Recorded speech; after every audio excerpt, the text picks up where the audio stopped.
Hey guys, welcome back to another quick how-to. So today I'll be teaching you on how to hide your TikTok repost. So the first thing that you'll need to do is you have to open your TikTok application. And right here you can click on the share button and click on the repost. So when you go to your profile, so just click on this one and then go to your repost. So here you can see the videos that you have reposted. So for example, this video, I have reposted this one. Now you just have to click on the horizontal lines at the top right corner of the screen and then click on settings and privacy. Now click on privacy.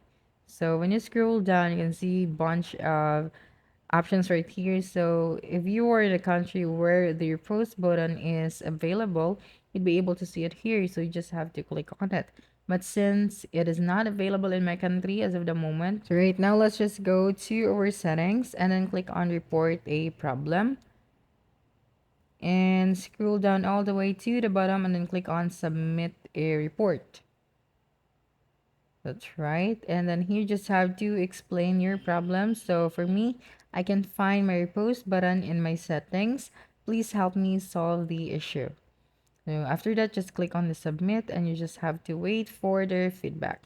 And that's a wrap. Don't forget to like, subscribe, and hit the notification bell for more quick how-to videos next time. Adios.